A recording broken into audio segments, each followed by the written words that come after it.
morning, everybody. It is my absolute pleasure to moderate this panel that will bring, I think, a different perspective to the conference. It will be also a debate at a distance, in a way, with US government representatives who closed the day yesterday with a very good discussion. And I think we all agree at this stage in the development of a technology, which is relatively early stage, it's really important to talk, debate, and have these kind of conversations. So I'd like to now, without further ado, welcome our distinguished speakers. So we start with Tommaso Calarco, who is the father, who has been the father of the EU Quantum Flagship project in France, in Europe, and director of the Institute for Quantum Control in Jülich. Thank you, Tommaso. Thank you. Freeke Heijman, I hope I'm saying that the right way. Very good, very good. Very good. She's the director for strategic development at QuTech in Delft, in the Netherlands. Special advisor to the Minister of Economic Affairs, Climate Policy and Quantum Technology. And last, Ichiro Hashimoto, who is the Science and Technology Attaché at the Consulate-General of Japan in San Francisco. The way we'll work, we'll have a discussion today. We'll start with a presentation of each of your initiatives, and then we'll have a couple of questions, debate, and we leave it to you to ask questions. I hope we have enough of time for a nice Q&A. So, Tommaso, thank the you. floor is yours. Thank you very much. So I guess that I can try to click. Well, so I want to tell you, well, I was already last year here, so I want to tell you a little bit what has happened in the meantime. So the latest developments in our quantum flagship. And so this is something which somehow is already known since last year. So we have the first projects for the first 3 years, which are working already and trying, in some cases, to catch up with the US, in the sense that, of course, the amazing developments that we have seen in superconducting qubits. So we are trying to also create a European quantum processor in some other cases, consolidating some strong cutting edge that we have, for instance, with ion trap quantum computing. Also, one important point I would like to make here is that we have more areas, so it is a known fact, of course, to most of you that it's not just quantum computing and quantum simulation. Actually, quantum simulation was a little bit not so much in the foreground in many of the presentations here, but indeed, as John Preskill said yesterday, well, the first killer app is going to be quantum simulation. And so we have a dedicated area for that in Europe, next to, of course, communication, sensing, and also an area on basic science, because it is clear that to get the innovation of the future, we still need to keep on going with the fundamental investigations. And if we didn't have those, if we didn't have people asking completely useless questions about the nature of reality and stuff like that, none of us would be here today. So this is a very important point that we keep pursuing. But this is somehow just the context of what was known already last year. So here is a little bit of the new elements that we have. So on one end, we have the research part, which is on the left corner of this transparency. And of course, there is the flagship. And initially, the flagship had the purpose, of course, to take things from the lab to industry. And the idea was that this should cover the whole value chain, if you wish. Now, thanks to stronger support that we are getting both from the European Commission and from national governments, what we are doing is we are moving towards a broader spectrum of initiatives, and the flagship is going to concentrate on the research part, and the implementation is going to take place in what we call infrastructures. So there are 3 instances of that. One is the European Quantum Sensing and Metrology Infrastructure. So we already have an organization at European level. I mean, in this country, you have only NIST, which is, among other functions, the Metrology Institute, responsible for standards. In Europe, of course, we have many countries, so each individual member state has their own metrology institute. And they are coming together in order to, well, develop in general, beyond quantum, the aspects of standards and metrology throughout Europe. And now they are creating a new infrastructure which is dedicated to quantum technologies, in particular distribution of time and frequency signals. For instance, this is the starting point, which can be done on optical fibers as the same that can be used then for quantum communication. And this is somehow leading into the next. So I should have a next transparency. No, it didn't. Oh, it's not there. Okay, so can we come back to the previous one? So this is leading. Hello? Well, so I am going to tell you, while we are waiting for this transparency to show up, yes, that this is leading also to European quantum communication infrastructure. So this is the idea, to start now with point-to-point secure quantum channels, just deployment of what is the output of the research done in the Flagship for establishing secure communication among essentially all European capitals. When I say all, of course, this is an opt-in mechanism. Until now, we have 19 member states which have signed up to participating into this infrastructure. And this will have both a terrestrial component and also a space component. So recently, I think 2 weeks ago, the European Space Agency has approved for the first time a specific project on quantum in space. It's called SAGA, and this is going to be, developed in the next 5-year planning period of the European Space Agency. And there are, of course, discussions ongoing with possible connections to the to NASA and the US. In fact, in terms of cooperation on this aspect of quantum communication infrastructure, we had a workshop a couple of months ago in Washington, D.C., where we set the stage for a possible joint program for basic science, so the fundamental side, the scientific side, and we identified some challenges in the different areas, and the challenge which is for quantum communication is working towards the dream of having a transatlantic quantum secure link. So, and this, of course, would be plugged into this communication infrastructure. Now, the last point in this brief introduction I want to make is about the computing and simulation infrastructure. So I mentioned that we have some projects which are, creating the first prototypes of European quantum processors. And the idea is that, similar to what we see happening in the private sector in this country, we are going to connect those first prototypes to our European high-performance computing infrastructure, Euro HPC, in which somehow those quantum processors can be used as co-processors located near or strongly linked to existing supercomputers in Europe. And this is going to encompass different platforms from the existing ones, from ions to superconductors to atoms, which are currently funded in the Flagship. And there is a call which is ongoing for adding, of course, a CMOS-based semiconductor platform for quantum computing. So these are the different things. So you see from last year, the big novelty, I would say, is that we're really moving out of research and into this infrastructure aspect, which for us in Europe is also a way to create a strong industry ecosystem. So I think we can have questions about these different aspects afterwards, but for a first introduction, that was what I wanted to convey to you. Okay, thank you. Okay, thank you very much. I'm also here for the second time, so very glad to be here, and thank you to Yanni and Matt for having me.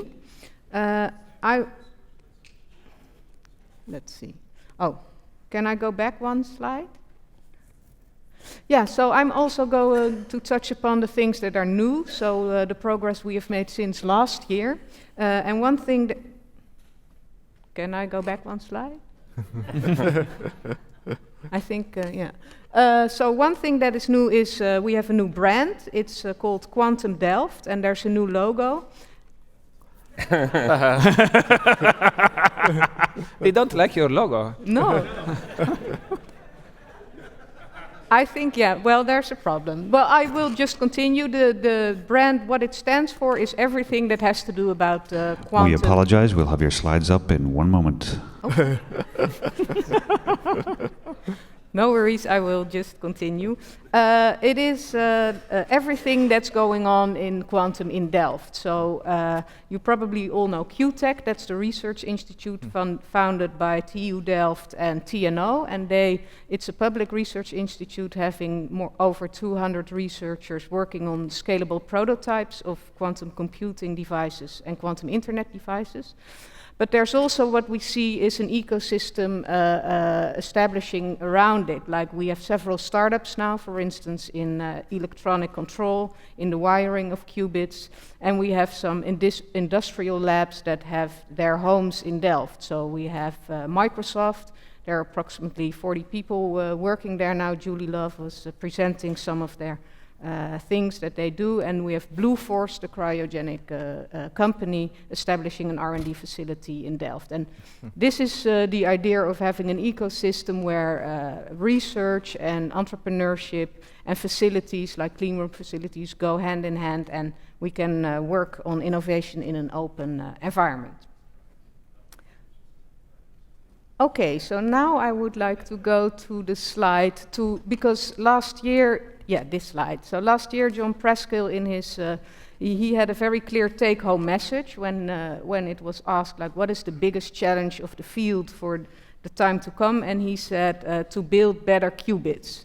So in fact, that is the key work that we are trying to do in Delft, is to build better qubits or build more resilient qubit, more advanced qubits. And I would like to touch upon the work that's been going on for the last year a bit. So we have 4 qubit platforms where we work on. So the semiconducting qubits, we call them spin qubits. Oh, these are old slides as well. Okay. Anyway, we have, so that work is being carried out in close collaboration with Intel. We have superconducting circuits, we call them Starmans because they have a high connectivity. The topological Majorana devices, that's largely carried out in the Microsoft lab, and we have NV centers in Diamond, the spin in diamonds. So to give an update on the results of the last year, we have been working on a new material, germanium, and that is very promising because when you design these qubit, it actually turns out the way you design it, so it's a very predictable way to build a qubit. And within a year, we've come from just having the material to a fully operational 2-qubit gate, so this is very interesting. And we've also observed a very strong coupling and photon-spin coupling in a spin qubit device, and that could be a first step towards on-chip conversion of qubit state. And we had spin qubit devices operated above 1 Kelvin, and that could be interesting to have an integrated circuit where the qubits and the control are on one chip. So for the superconducting qubits, we have demonstrated a repeatable 2-qubit gate and quantum error corrections with leakage detection, and that is both published in Nature in 2019. And also interesting coherence times of an average of 45 microseconds. So for the topological work, we have, well, there has been progress. Of course, there is no qubit yet at this point, but we have observed high-quality Majorana bound states that really answer to the theoretical prediction of the conductance. And we established a readout and control infrastructure for the qubits that are under development. And for the diamond spin qubits, we have a 10-qubit system fully operational and a 29-qubit system with basic control. So this is a bit old slide. So yeah, we think that's very promising also to go towards more resilient and better qubits for scalable platforms in the future. Then the second thing that is new that I would like to touch upon, that is that we launched a national agenda in September, because Delft is the main hub in the Netherlands, but we also have Amsterdam, where algorithms work is carried out, and Eindhoven, where material... Can I go back one slide? It's back. Okay, yeah. And to get this all together, we have defined one coherent strategy. That's also sort of the anchor point for our national program that is a building block for the European initiatives, and also an anchor point for bilateral collaborations, for instance, with other nations. And the way this national program is structured is that there are three main accelerator program, catalyst program, we call them CAT projects, in three fields. And as an example, the quantum computing catalyst program that aims to get all this work that I showed before in the labs, to get it into a demonstrator platform that can be accessed via the cloud in this quantum-inspired environment, and can be accessed for the scientific community, but also for user communities and companies to get experience with this new technology. And I think the unique thing about this approach is that it's a public-private partnership. It's different companies engaging in this platform, different universities engaging in it. And it's something that we're good at in the Netherlands and also in Europe, is to have these kind of consortia of public and private partners. So besides these catalyst programs, we have like the circles that are sort of the generic action lines of this national program. And the core, in our view, is still research and innovation. So investments, additional investments in basic science and in research, because we're still in the early days. And then going outside of the circles, we also invest in ecosystem developments like startups, what we're doing in Delft, market creation, human capital, very important. We are developing courses for the minor and BSc level. And the fourth action line is the social dialogue, that we also engage with the society about ethical, legal, and societal aspects of this technology. And for the last thing, there's one thing I would like to get some attention for. It's probably here in the Bay Area the same as in Europe. The diversity and the gender balance in this field, it's, well, room for improvement there. So what we have now established is called WIQD, WIQD, Women in Quantum Development. It's a network for women from science, from industry, from policy that are in this field, and we like to offer them a platform to learn from each other, connect, and share thoughts. So anyone feels interested to get part of this, don't hesitate to contact me. Thank you. Thank you. Ichiro? First of all, thank you for inviting me to this wonderful opportunity. I have been attending Q2B for 3 times, so I remember when Q2B started at NASA Ames, which was much smaller. So it's amazing to see the conference growing larger and larger. So I'm very excited to share Japan's initiative and opportunities in Japan for you to consider. So as introduced, I am Science and Technology Attaché at Japanese Consulate in San Francisco. So I'm basically based here in the Bay Area. And I was the former Deputy Director of Quantum Science and Technology Policy in Japan. I'd like to start by sharing some national projects in Japan. As you can see from this slide, there are multiple national projects going on. And these are just a part of our larger effort. I don't go through all of these projects, but I would like to mention that upper 3 are more academically focused. They are funded by Ministry of Science and Technology. And lower 3 are funded by Ministry of Industry, which are more industry focused. So Japanese government is determined to increase our budgets in quantum technologies, and in fact, it is increasing year by year. We would like to push this momentum forward.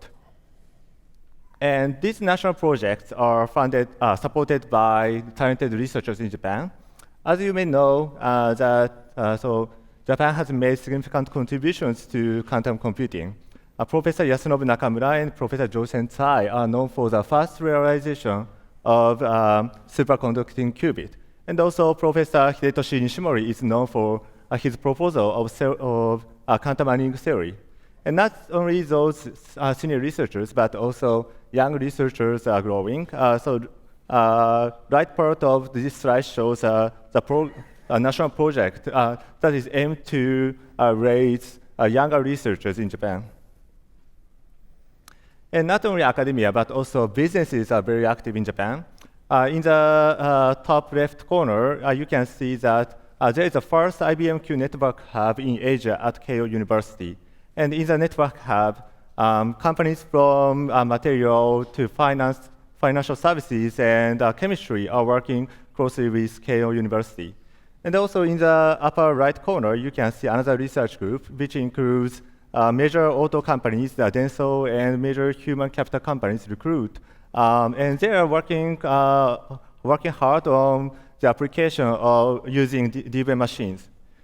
And not just those major companies are interested in using quantum computing. There are quantum computing startups emerging in Japan too. And Japanese government is determined to push this momentum forward. And so this is an update from last year. So we are in the process of formulating a new strategy, new quantum technology innovation strategy. And we published the interim report last June. And in the interim report, we identified quantum AI, quantum life sciences, quantum security as integrated quantum innovation areas. And not only that, so we are about to announce a final version of our new strategy. And in the final version, it will include technology roadmaps for these areas. And I don't include this in this slide, but so based on this strategy, we are about to launch new, multiple quantum research hubs in Japan. And finally, I would like to mention international collaboration. So in the bottom of the slide, you can see that we will have an international symposium with EU and US next week in Kyoto. And we consider this step as a key step to develop international collaboration. Japanese government considers international collaboration important because there are still more basic researches need to be done to really realize the full potential of quantum technologies. If you are interested in opportunities in Japan, please let me know. And actually, there are many Japanese companies attending this conference too, so I'm happy to connect you to them. Thank you. Thank you. Thank you all. Thank you. Thank you for the presentations. It was very short and very direct. We've learned a lot about the measures that you're implementing in your countries, but something maybe is missing, or maybe it's worth digging into that a little bit. What's the quantum impact that you're expecting for your countries? What will come out of that, and how will it change the industry, the future? Tommaso, maybe? Well, the impact that we are expecting comes from those infrastructure measures that I discussed. So the first one which we are expecting is really, a new market for secure communications based on quantum at continental scale, which means, taking the existing QKD boxes that exist, quantum key distribution, and deploying them at European level. It also means continuing the research on quantum repeaters in order to really cover the whole continent. And what we expect is that this should create a backbone on which new businesses can grow and new opportunities for deployment of quantum technologies can grow. And what about quantum computing? Specific applications you have in mind? For quantum computing, I would say that the whole range of applications that are being discussed here is what we wanted to grant access to via our quantum computing and simulation infrastructure. As a matter of fact, we can see that a lot, if not perhaps most, of the non-quantum industry partners of those hardware providers here in the US are actually European companies, for instance, car manufacturers and pharma companies and chemical companies, and we see a lot of them in those boards outside of this room. So what we want is to use this to give access to them in a spirit very much similar to what is being discussed in this conference here, for them to grow their own businesses and for the quantum domain to develop use cases and finally, answer those prominent questions that we are asking since a couple of days. So in this sense, it's very aligned with the goals that this conference has for quantum computing in a sense. Thanks, Tommaso. Ichiro, you talked about collaboration. So Japan, US, Europe. Yesterday we've heard about the consortium that's being built in the US. Do you expect that foreign governments could, in a way, interact with this kind of consortium? You have initiatives of this kind, associating industry, labs, administration locally? Yes, so we are still discussing, but between Japan and the US, we have agreed to establish a bilateral agreement, and based on that, we are also actually developing how to foster collaboration. And we are doing same as with EU too. And so that's one thing. And also about industry, as I introduced, there are many industry interested in this area. As you may know, Japan is Japan has huge manufacturing company, especially auto companies, very, very large. And also, if you are in material industry, then you know that in material industry, Japan's share is very large, and material research and quantum computing has very good synergies, right? So there are a lot of potential and also interest in industry too. So as of now, we haven't really discussed about that. Collaboration about U.S. industry and Japan industry, but I think there are more and more opportunities in this area. Okay, thank you. Freeke, another question, maybe on the startups. So we have a couple of startups that are coming from Europe. There's IQM, they have the booth superconducting qubits in Finland. There's Pascal, neutral atoms, and there's many startups in your environment in the Netherlands. How do you work with them? How do you plan to take technology out of the lab and successfully be transferred to startups or larger industry? Yeah, we do several things. So we offer them space. So startups can be in the same building where QuTech and the professors and Microsoft is, so that they stay part of the research environment. And we offer them a program, like an incubator program, to help them, set up their business case and get to the market, etc.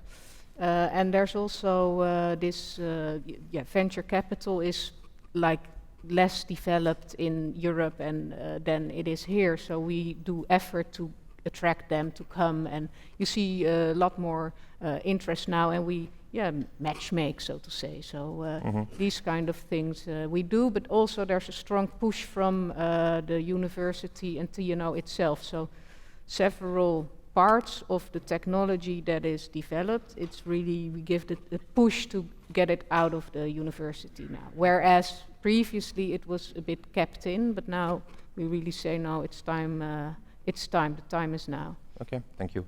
So there's a topic that came in a discussion yesterday about export control, dual-use technology, and that's something I'd like to discuss, but maybe we'll take questions from the audience. We've got a couple minutes. I think we can take probably 4 or 5 questions to our speakers.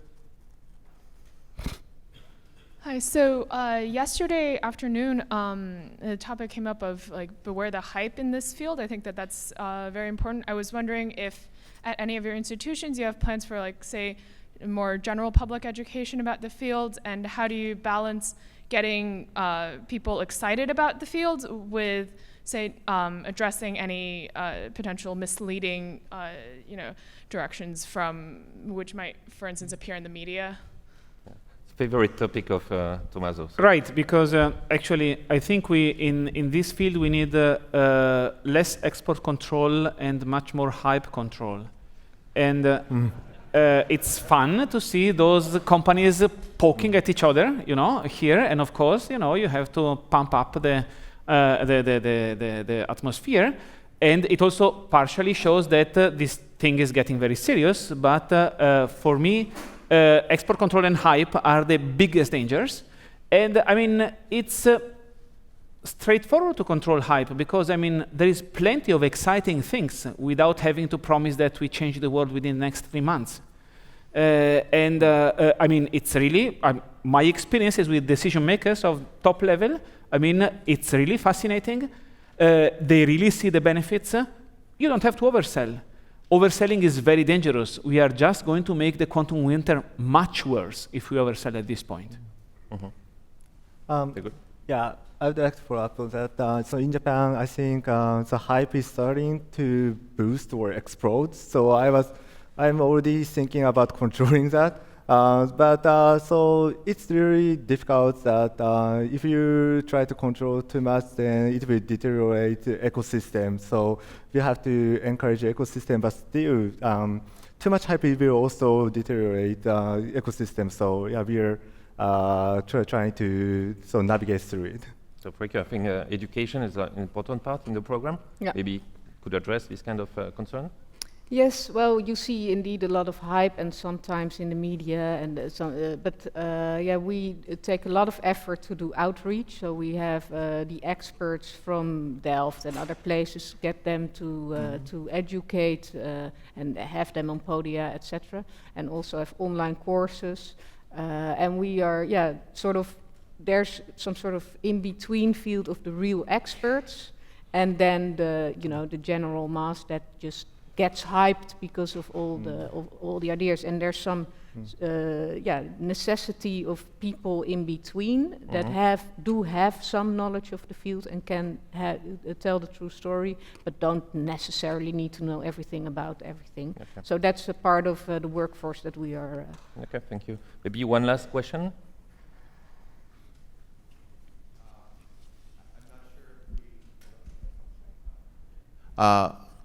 I'm not sure if we heard how much money is going into the funding. I guess for the EU, it's 1 billion euros over 10 years. With you mentioned there's a certain amount of that is going for the first phase. A bit more, you say?